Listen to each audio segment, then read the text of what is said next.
first I'm going to show you how to glaze with just the regular glazes. That's the LG glazes, okay? When would you use just the LG or the A glazes? If you want to cover a large area and keep it all one color. If you're doing a really large piece, you probably want to do it that way. You don't want to fill in the whole thing with underglaze. It just takes a little bit more time and it puts a lot of layers on there. A couple other things I want to show you on these bottles, I don't know if you can see it or not, but there is a little circle with a knife and fork on it. That means these are dinnerware safe. So that means once they've been fired, you can use them to eat off of. So I can use this bowl for a salad bowl or a cereal bowl or something like that. I really try to make sure every glaze that I buy is dinnerware safe, but you might want to double check that, okay? I would not recommend to put these in the microwave or the dishwasher because we use what are called low fire clay and low fire glazes. Really, you should probably use high fire glazes and clay to put in the microwave and put in the dishwasher, but it may work. I don't know. I wouldn't want to test it. So hand wash everything. Don't put it in the microwave if you're going to use it. All right, so I want to cover this whole thing, and I'm going to use a couple different glazes, and you can intermix the glazes. That's what's kind of fun about using glaze. Kind of like Christmas morning is the way I explain it. You put it together, you put it on, you have no idea what it's going to look like. We put it in the kiln, and then we open up the kiln, and we get really excited, and we look at it, and we're either really, really happy with the way it turned out, or we're really like, oh, that isn't what I expected. Okay, so a lot like Christmas morning, you never know what you're going to get, but that's kind of the fun of it. So if I'm going to be painting on a large area, I want to get the larger brushes. Okay, there's these brushes, and they're really a soft kind of brush. These will work. These bamboo brushes work really well too. I would not paint with this little tiny one or with this one. Okay, it takes too much. So find kind of a bigger brush. And then you want to shake it up really good. Again, make sure the lid's on there really, really tight. Shake it up. Okay, I'm using light yellow 62, so I'm going to find the cut tile, and I've got the wrong one. This is 60, so let me get it really quick. All right, here's 62. So it's a little bit different color, so I know this is what it's going to look like. I know it doesn't look anything like what's in the bottle, but this is what I want to put on. Actually, I'm going to put on two different coats. I'm going to use this one too, and I'll show you how you can do some different layering techniques. If you cannot get this open, sometimes it's got dried up glaze on there. Just kind of tap it on the edge of the table. All right, and then we're going to open it up. And then sometimes it'll be really super thick. If it is thick, come and see me. I'll thin it out. You can, if I'm just going to use this, I'm just going to dip this in here. All right. If you want, or somebody else has used it, you can pour it in here, and that's fine. So I want to coat this really, really good. I'm going to do the whole thing. Don't grip it everywhere like I did. And we're just going to put, I'm going to put 2 to 3 coats down. Now, while I'm doing this, this is very important too. Write down what you are using. Not only will I write down the name of it, which is light yellow, I'm going to write down the number, LG62. That is important. All right, do not wait until you get this whole thing done because you will forget. All right, matter of fact, right now I would write down first layer, LG62. And notice this is going on kind of quick. You want to make sure that it gets covered. I'm going to show you something here in a minute. And you can see it kind of dries pretty quick. And I'm going to show you, and try not to get as hard. You may have to wait for the inside to dry before you do the outside. But I want to show you how it resists on the bottom. Okay, so that wax is on there. See how it kind of resists, but it's still there. So after I do this whole bottom, all right, I'm going to take a wet sponge, and then I'm going to go over and get rid of that after it's completely done. So I don't need to do that right now.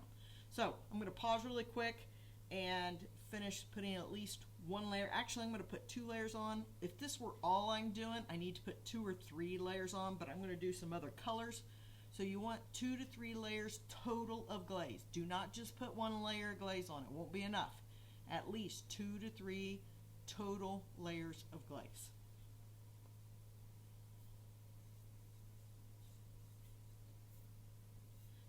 Notice again that I'm putting it on nice and even.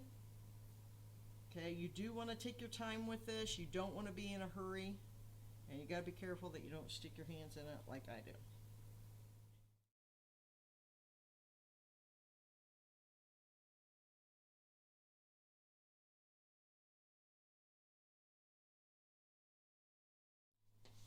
Okay, I should have told you this on the last video, but make sure that you get a 3x5 card and that you put the information that you are doing on that 3x5 card. You put your name in the upper left, put the date in the upper right, and then put the item that you are glazing. So this is the bowl, so I'm going to put bowl. And then start writing down. So I've already put first layer, LG62, light yellow, 1 layer brushed on. So that's what I did, is put that layer on. And then I went ahead and put what other layers I'm going to put on there, so I'll show you that.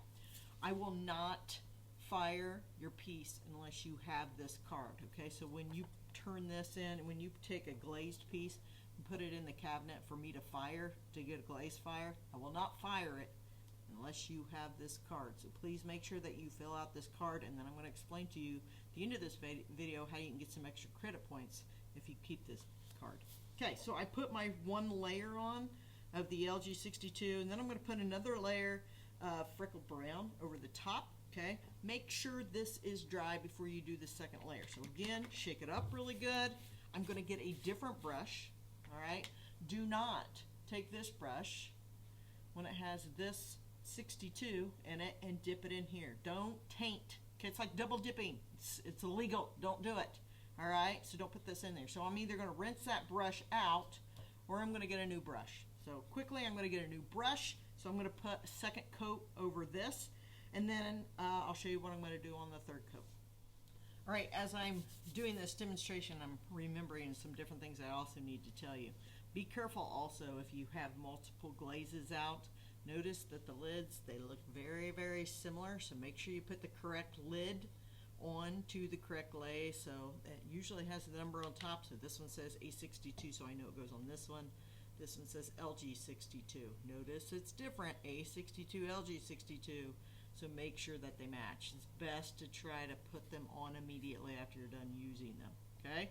So I'm going to do something different on this last layer. I've got 1 layer of this one on. I've got another layer of this one. So I've got at least 2 full complete layers. But I'm going to do a dripping effect on the third layer. So a couple different things you can do. I can take a brush and just load it up and just kind of take it and then have it drip down. All right, so that's one way. Or I can just kind of paint on there so it gets that dripping effect. You can also use what's called an applicator. This is over by the brushes. Again, something you need to make sure that you rinse out really well, just like the slip trailing bottles, because if you don't rinse them out, then they get clogged up, then we can't use them. So put them in, put some of this glaze in a cup.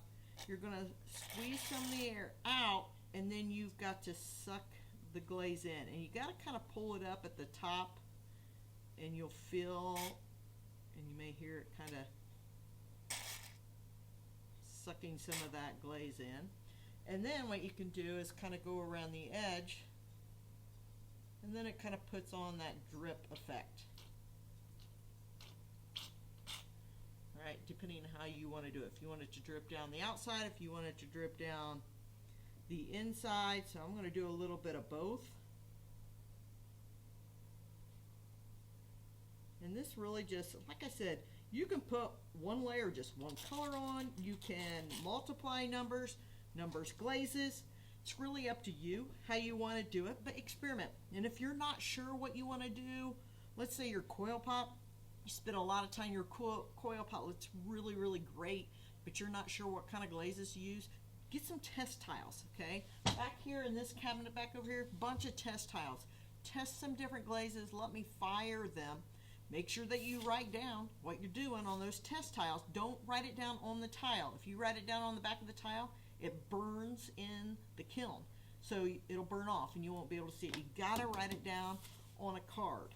Okay, and then when it comes out, then you know what you did and what order that you did that in. So on this one, again, I've got 1 layer of this, 1 layer of this, and then I'm dripping, and I put that on my card. Third caramel A62, just put at the top of the rim, drip down with applicator. Right, so I wrote that in there. And then my last one I'm going to do, and again, you can use one color, you can use two colors. I'm just showing you multiple techniques. I'm going to do one more technique that I can show you. I'm going to take a brilliant yellow, and I've gotten this written down too. And I'm going to take the toothbrush, or you can take a brush, but I think the toothbrush works a little bit better. All right, and then I'm going to splatter that. So I'm going to flip that, and it puts that over the top of everything else. Be careful, it will splatter everything around you. But it's kind of, and some of this may show up, some of it may not. So again, you're just kind of experimenting, depends on what you're doing. So when you're done with this, you're going to take the card, you're going to take your piece, after we're done actually, all right, we need to make sure all that dries. We're going to take that wet, damp sponge. Look, some of this glaze is on here, and we're going to clean up that bottom and make sure that's nice and clean before we do anything else. All right, then you're going to take this, you're going to take your card, you're going to take it back into the back room. Anything that's in that left cabinet means it's ready to be fired. Okay, so you're going to stick this in the left cabinet, stick this underneath or on top, so I know it's ready to be fired, and I will fire it if it has this card. Remember, will not fire it if you do not have this card, okay? And it also helps me know whose or whose, okay? One last thing. Once you keep this card, so let's say this has been fired, and I give it back to you, and I give you the card back.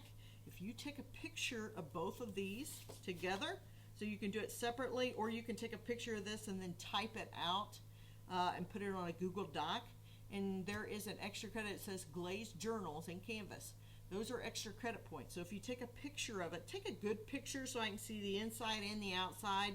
Don't take it from a bad angle, okay? So make sure we can see how the intermixing went on this. So you take a picture of both of these, submit that into that glazed journal, and I'll give you some extra credit points for showing me some of the combinations that you used in your glazing.